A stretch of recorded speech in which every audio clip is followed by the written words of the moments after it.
Hey everybody, Dr. Lawrence here. I'm continuing to read from my book, Disinformed: The History of Humanity's Search for the Truth.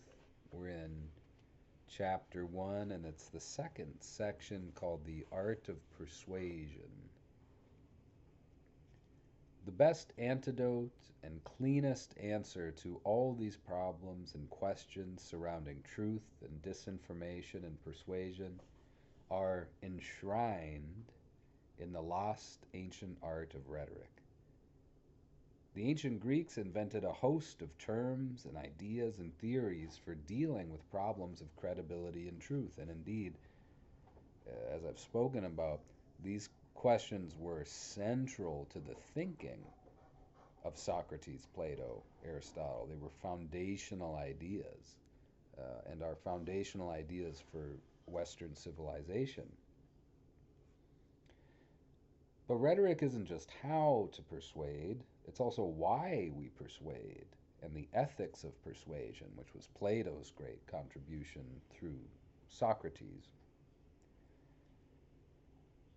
The ancient Greek philosophers were much more concerned about the ethics of persuasion than they were about the technical tricks and artistry of speaking well. Socrates, who comes through us as a character through Plato, criticizes these tricksters and lumps them all together in a group he calls the sophists, who were technically teachers for hire. Um, the sophists were, it seems, more interested in the how to persuade, how to speak well, how to arrange your speeches, the tricks you can use to play on people's emotions and those sorts of things, the arrangement. Whereas Plato is more interested in why you should persuade or what you might say. And sorry, there's dogs sneezing and things going on around me, but that's what life is like, isn't it?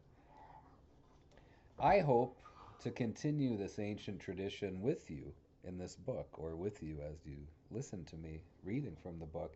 In this ancient sense, rhetoric is not only a toolkit to help average citizens decode and understand the barrage of incoming information that they receive in their daily lives, but it's also a mode of thought and a methodology for approaching the world with an understanding of the nuanced and slippery nature of truth, ethics, and human nature itself. Rhetoric is philosophy with legs. Rhetoric is the great lost art of humanity, seldom now taught in classrooms, and receives only passing mention in contemporary discourse. We most often hear about rhetoric in a disparaging way, such as in reference to bloviating politicians. But using the term this way obscures rhetoric's fascinating history and the very roots of the discipline. We say, oh, that was just rhetoric, or merely rhetoric, Obama's rhetoric, or something like that, right? We hear that phrasing all the time. But what I'm saying is that negative connotation is not the story of rhetoric. It's not the true story of rhetoric. Um, Although it does parallel Plato's critique of sophistry and the sophists, um, who Plato thought of as something like mere rhetoricians. Plato's ideas develop throughout various dialogues, so it's hard to talk of like a singular Platonic perspective on rhetoric, and that's getting into some more technical concepts in the history of rhetoric. But when rhetoric is done properly, we should want our politicians, journalists, educators, and citizens to be studied rhetoricians. We want rhetoricians. We want people in our world who have studied this ancient art because it helps them understand how language can be used to deceive. Everyone should be aware of how language can be used against us to deceive and distort reality. And the more humans that are engaged in the art of rhetoric, the better the odds that we can assess each other's arguments and ideas, the better the odds that we find some truth in this wild world. This means to be a rhetorician in this way, to have read a certain set of texts from classical rhetoric that explores these underlying tensions between truth, reality, and language, to receive rhetoric from the ancient world. To be a rhetorician properly is to carry with you a disposition, a philosophical disposition, and a skeptical attitude toward information and the way the world works. Now, I, I think this is at least partly true that we must understand something about the history of rhetoric, the history of how language has been used to learn something about its nature. I mean, you don't need to look very far back in history. World War II and Hitler's rhetoric, how he lied to millions of people and the disaster that that caused globally, nearly threatening our species. You don't have to look too far back in history to see extraordinary examples of the unbelievable power of persuasion. The ancient Greeks were thinking about the ethics of speech because of the very real social threat that they observed in their society, just like we can observe it now in ours. Teachers of persuasive speech, the sophists, were going about as tutors for hire, teaching people how to speak well using the techniques of rhetoric, but not the ethics. The sophists were teaching people how to be persuasive, but not how to think, nor how to be a good person, or to even ask that question. In short, the sophists were criticized for teaching people how to make false arguments and to deceive. Many works of Plato, especially, are best understood as direct reactions to the sophists. But of course, not all sophists were unthinking, unfeeling, evil figures, not by a long shot. We see a lot of nuance in the works of Gorgias, for example, who was one such sophist, or Plato accused him of being a sophist. But if you read the works of Gorgias, like the Encomium of Helen, which I read in another video, you can check that out, we actually see a lot of nuance, and there is even some ethical framework that Gorgias is thinking about in terms of the language being like a drug that can spellbind us, have a kind of bewitching effect upon us.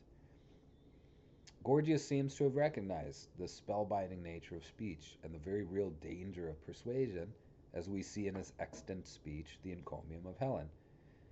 So we have lost an incredibly valuable field of study by dismissing rhetoric as mere trickery and honeyed words. The real goal of rhetoric is to learn to speak the truth, or to write the truth, if you're more a writer than a speaker, or communicate in any way. It's it's to find the truth is the thing. But that is a hard road. It requires looking at issues of truth and credibility and the relationship between communication and our social and civic life.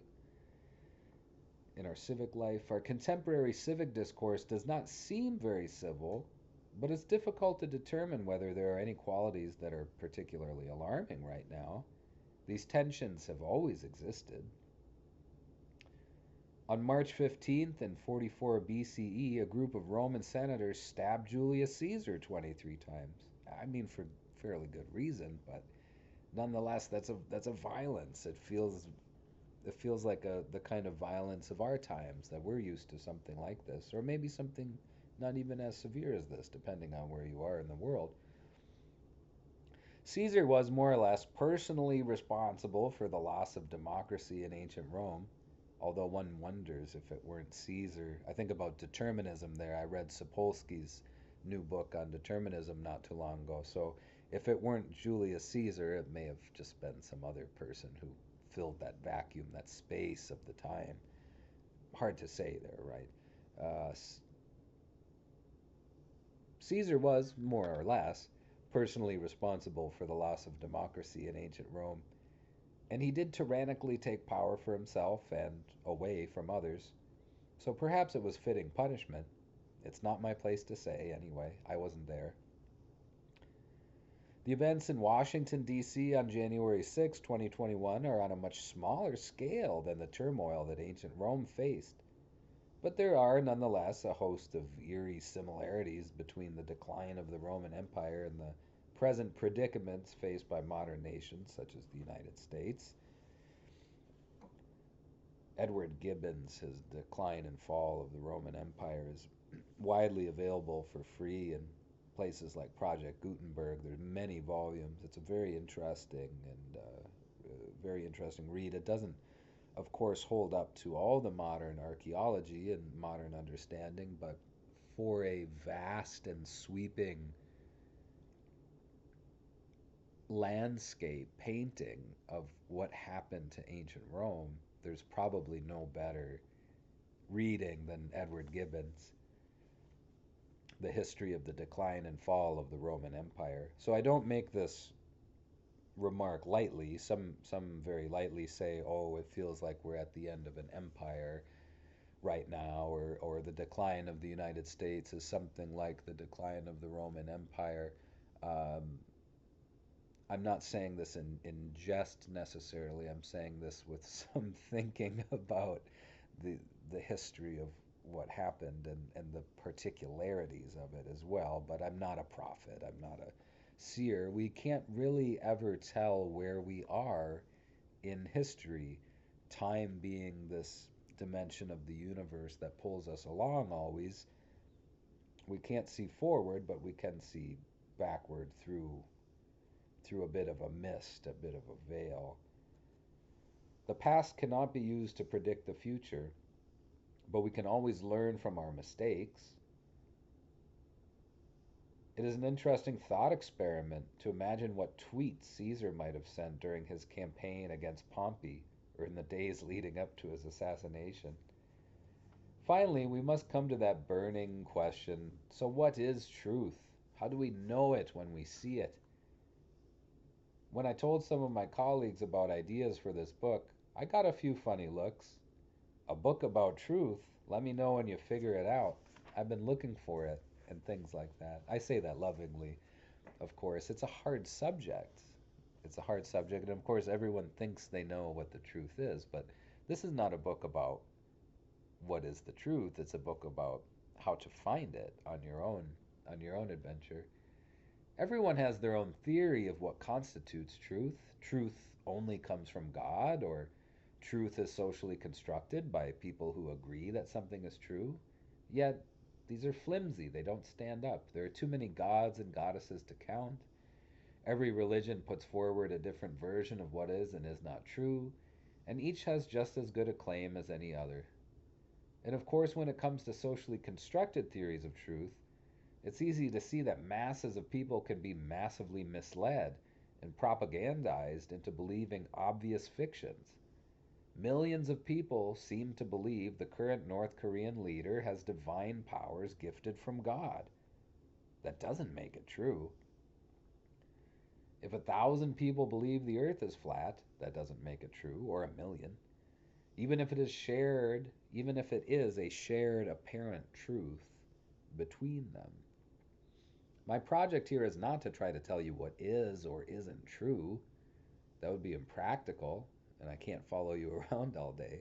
But rather, I'd like to help give you the tools to ask the kinds of questions about videos, advertisements, speeches, blogs, websites, posts, articles, all this stuff. All the language, all the media that comes flying at you and in fact is targeted to you for specific reasons based on specific data so that you can better assess the credibility for yourself. Our troubled relationship with truth is not a new phenomenon, born of some fake news era that we presently find ourselves in. These are problems humans have faced for thousands of years. My goal is not to make claims about what the absolute or universal truths of reality are, but to arm you with a set of ideas and strategies for identifying disinformation in your own life. And I mean technically untrue information that has been specifically, purposefully targeted to you.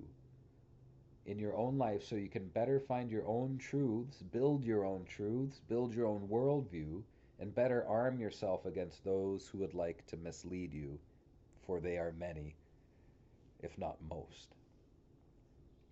In this sense, I tend the work to be part history, part synthesis of interdisciplinary ideas, part self help. So that's just a kind of methodology remark where I'm thinking about, well, how am I going to do this? How could I accomplish this? How can I share these ideas with you in a way that makes sense? And so, part history, looking at the ancient Greeks and Romans, looking at their philosophy, synthesizing ideas and studies from multiple different disciplines, as I have done, and part self-help, part conversational, like I care about you because I care about humanity very deeply. I want us to do good things. I want us to save ourselves if we can save ourselves. I hope. When we don't know who or what to trust, it can begin to feel like the world is groundless, like the world we know is falling apart. In fact, it is all the time, changing, Heraclitus. But if we develop a strong ability to analyze information, digital or otherwise, we may start to piece together a cohesive worldview and independent sense of self that is less easily influenced by advertisers, big tech companies, corporations, political parties. Everybody's got their fingers in your brain, they've got their ideas and their tunes and their concepts and their ways of thinking, their values instilled in thee already. Like many writers and thinkers, I'm still mystified by how someone like Hitler could spellbind an entire nation in the early 20th century, murder millions of people, and nearly cause the collapse of Western civilization. How could we have prevented that? What sort of education or training could have helped those people from falling under the spell of his speeches, his radio broadcasts, his propaganda films? And what new Hitler for which we are not prepared lurks in the corners now? That is the end of that section. It's the second section of the first chapter of my book, Disinformed. And you can get a free ebook that I've written called How to Be Human, a guide for the age of machines and fire. If you sign up for my newsletter at danlawrenceauthor.com, and what a great irony that I'm hawking my books and my wares, and I've written a book about the kind of evils of that. I hope that you found this useful, though. I'm not really trying to sell a bunch of books. The books don't sell very well, but if you find the ideas useful, I hope that they're good good to you, that you might take some of these methodologies, these theories, these ideas, and fortify yourself and strengthen yourself and find courage against the wild world that we live in.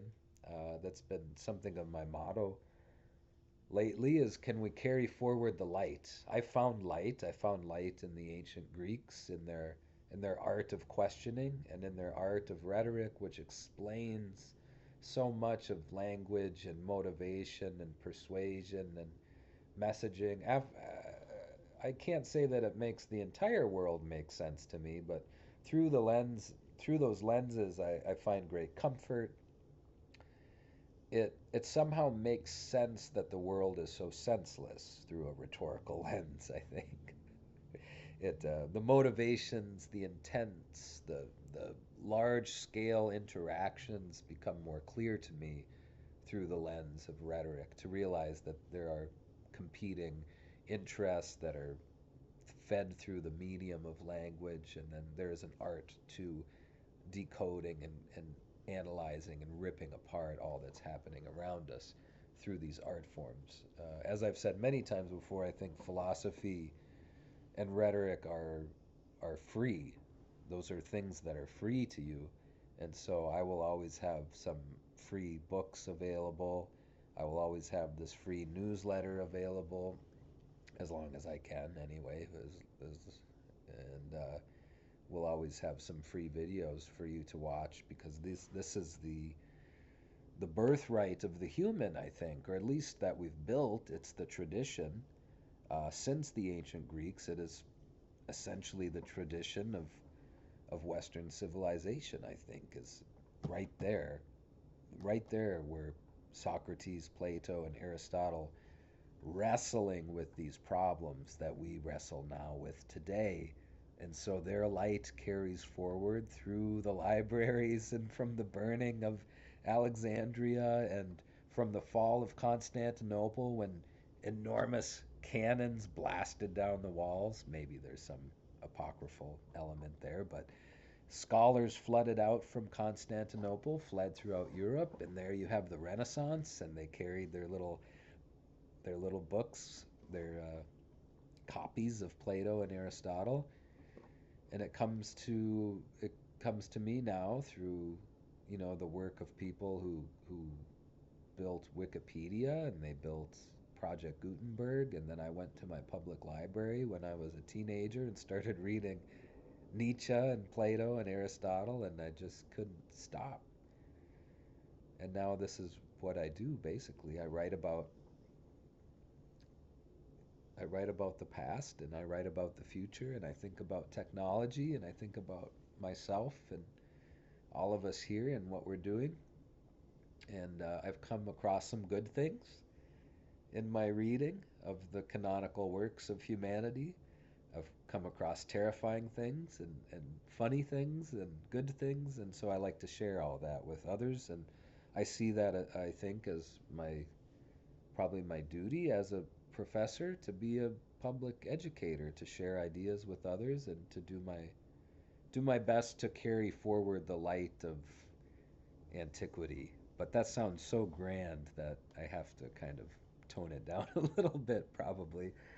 If not carry forward the light of antiquity, then perhaps just as a messenger of the methods of others or something like that. But again, the folk tradition of philosophy, I think, is something new for us and for the future. Um, Philosophy does not need to be locked away in academia. Philosophy should be practiced every day, lived philosophy and lived rhetoric. And I'm very serious about that. You see